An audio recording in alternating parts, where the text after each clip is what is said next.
details of military support to Ukraine and also what Europe as well as the United States can offer. The European Union itself will make a major contribution to the security guarantees with funding, training and defence industry support. We are working on these details now, including the extension of our current missions in Ukraine.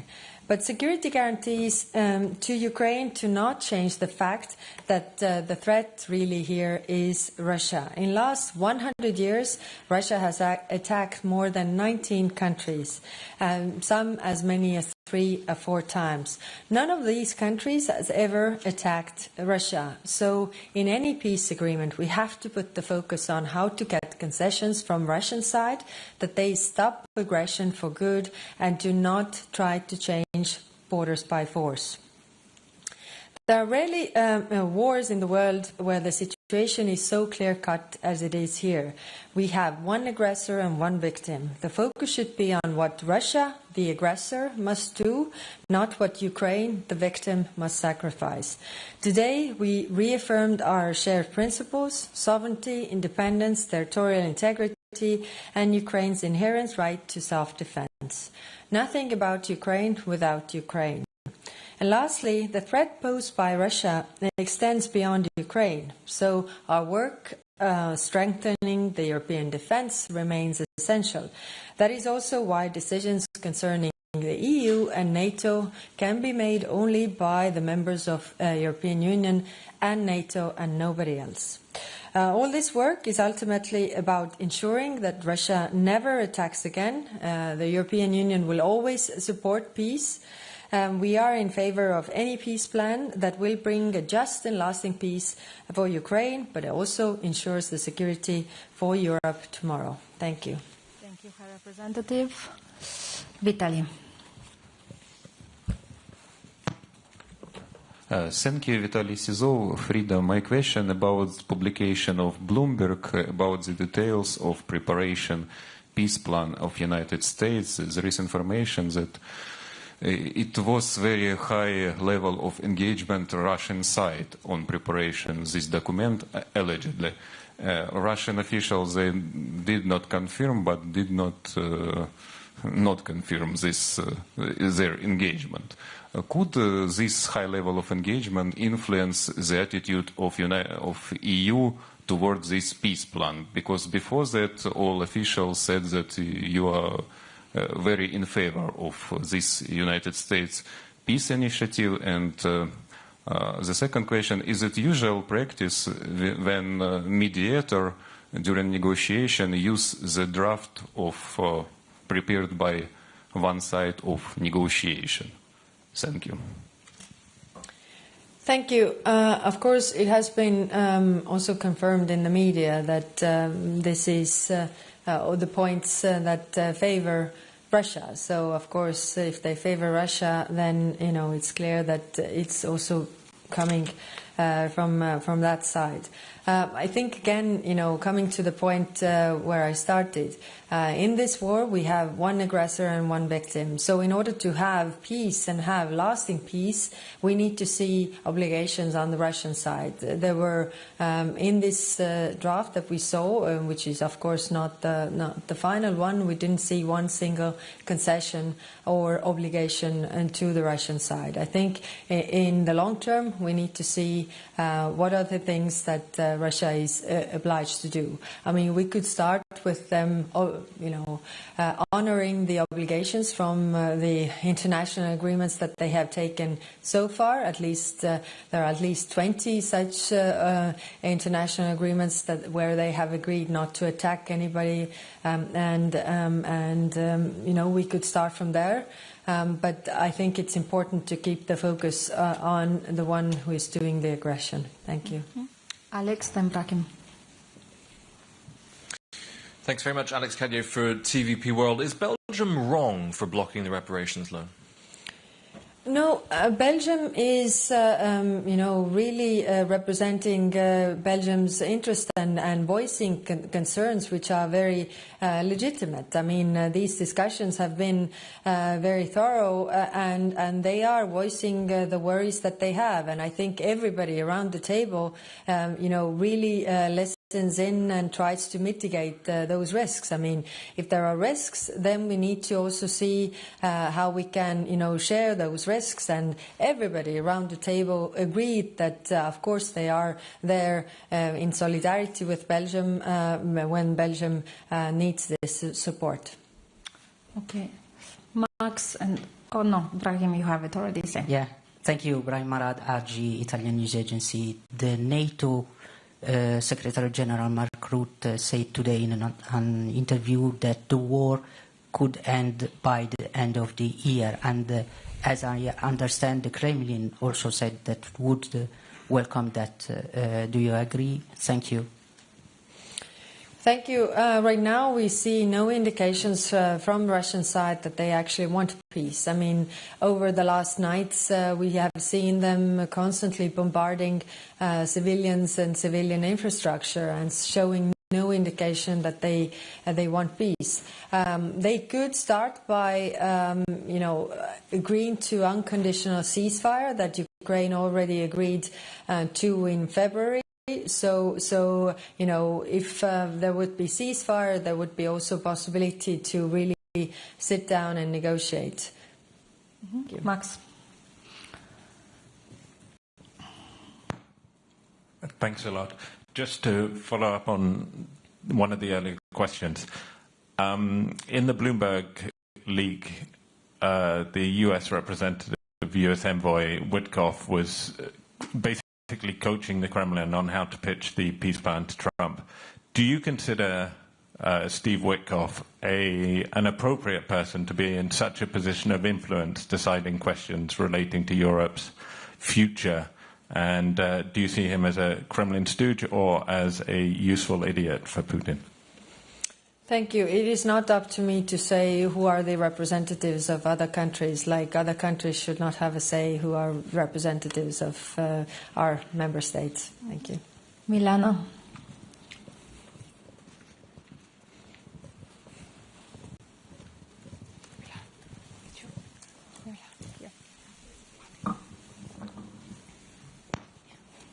Thank you. Milana Holovan, Ukrainian Media Liga.net. Do you feel that European Union is fully involved in a negotiation process to end this war? I mean, on the same level as other sides? And do you believe that Ukraine and European Union now in a strong position for talks to the end of this war? Thank you.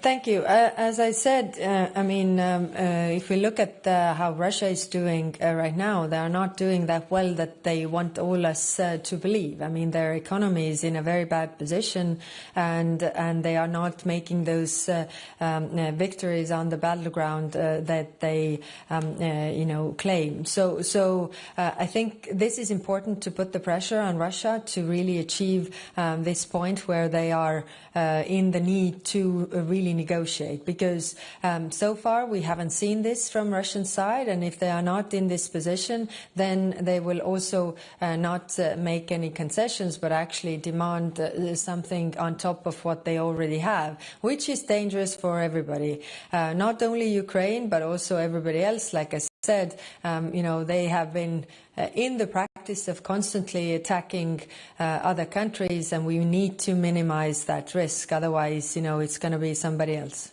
Thank you. Valentina, then Jorge. Thank you, Valentina Vasilyeva, TVP Vodtak. I have two questions. First, about reparation loan. Do you feel that after today's discussion, idea to use Russian frozen assets for reparation loan is more preferable for countries? Do you feel that there is some progress from months ago? And second question, if we hear a lot of statements from Europe, but if Ukraine finds itself in a situation where they or need to accept unfair peace or lose key ally, the United States, are European European countries ready to step up and provide this support and be this key ally for Ukraine? Thank you. Thank you. First on reparations loan. As you know, there's options paper provided where there are several options that could be, the solutions for financing Ukraine and the military needs. But of those, I think the reparations loan is the best option forward, and I welcome also that the announcement was made today that the work on the reparations loan will continue and the proposals, concrete proposals will come out, because this is also what the member states have said. I mean, a lot of questions on the details. On the political level, the understanding of the needs is there, but of course, the devil is in the details, so they need to see also the legislative proposal, and the Commission is working on that, and the urgency, I think, is seen, especially now when we know that, this is something that Russia does not want, so we definitely need to move on with that work, as well as the work with the sanctions on Shadow Fleet, because November only their oil revenues dropped 35% due to sanctions put by Europe, but also US sanctions. Thank you. Okay, Jorge, and then last one, Andrew.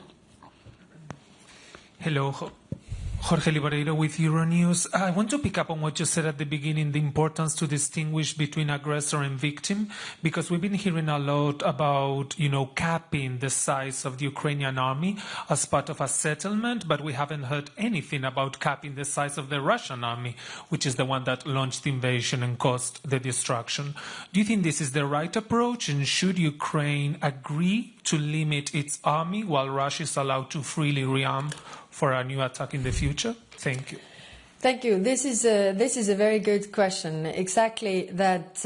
If we want to prevent this war to continue, then actually we should, curb the army of Russia and also their military budget. Because if you're spending 38% of your total budget on military, and by the way, only 16% on social affairs in Russia, so if you're spending 36, or was it 38? I actually might mix the numbers, but close to 40%, let's say so, close to 40% you spend on the military, then you will want to use it again, and that is a threat to us all, and that's why the focus should be on these concessions that Russia will make.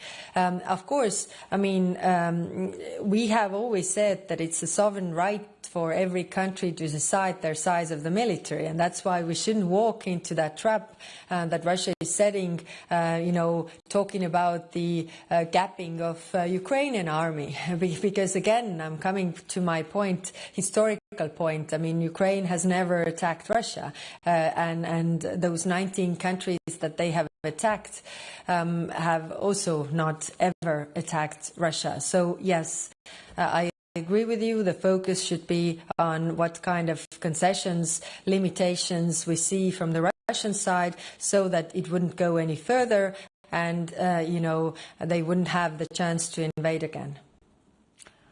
Last one. Thank you. Andrew Gray from Reuters. High Representative, is it still realistic to talk of the prospect of a just peace? The Americans don't talk in those terms. There's not much sign of it in their original proposal. Secretary Rubio didn't use that phrase once in Geneva. And when you look at even the minimal expectations, Russia will get to keep territory that it has conquered by force. Russia is likely to be reintegrated into the global economy. So is it not more realistic to say that it won't be a just peace, and to level with people and say at best it will be a bitter peace? If we want this to not happen again, if we want this not to continue and go any further, then we need to have a just and lasting peace. And I will fight for this as long as I can, because I really think that this is a matter of bigger picture of European security as well. If aggression pays off, it will be it will serve as an invitation to use aggression again and use it also elsewhere. And that is the threat for everybody in the world, especially the small countries.